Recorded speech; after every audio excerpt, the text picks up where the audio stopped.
Well, Iranian authorities are declaring the end of the deadly unrest, but the opposition in Iran is not at all over. More than 20 protesters have been killed. At least 1,000 others have been arrested in street demonstrations across the country so far. It's Iran's largest uprising since the so-called Green Movement back in 2009. Joining us now from Washington, Prince Reza Pahlavi of Iran. He is the son of the Shah of Iran and is now a human rights activist. Prince, welcome to the Fox News Channel today. Hello, Eric. Good to be with you again. Of course. 7 months ago, as you just referred to, we had an interview, and I interviewed you, and you called for these very type of protests. You called for civil disobedience that you likened to the similar freedom movements like Lech Walesa in Poland, Nelson Mandela in South Africa, the fall of the Berlin Wall, the collapse of the Soviet Union. How can that same thing happen in Iran?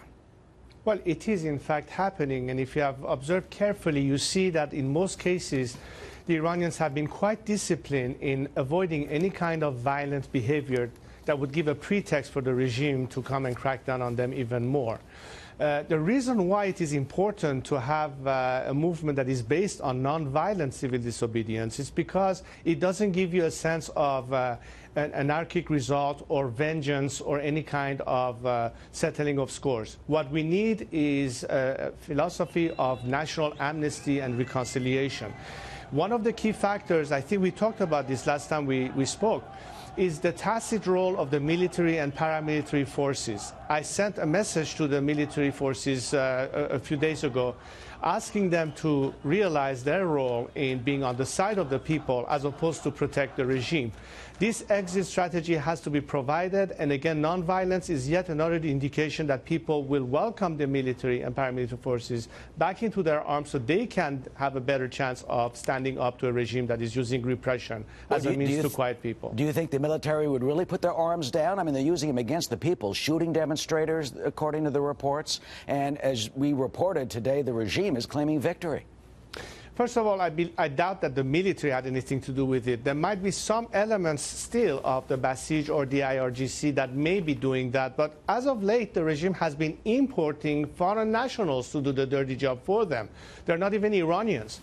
The point is that there will come a time where that shift will occur. We're doing everything that we can from our end, A, to maintain the momentum, to be of help to our fellow compatriots. The formation of a broad coalition of liberal, democratic, secular forces today is key. I'm working directly with leaders both inside and outside of Iran to provide this platform as early as possible, because the leadership now needs to take the country to the next level. As you can see, our compatriots are bravely standing and putting their lives on the line. Most of them are extremely young. They're like my children. And guess what? This is the first time in 4 decades that this generation is calling me father. So I really feel like I have that relationship with them. You know, these are our children, and we need to do everything that we can so they can fulfill their aspirations. But you know, we were at this point before in 2009 during the Green Revolution, and President Obama at the time was criticized for not coming out at first strongly enough to support the protesters. President Trump has been very strong on that. What should the Trump administration, what should Americans do to, in your view, encourage this type of demonstrations?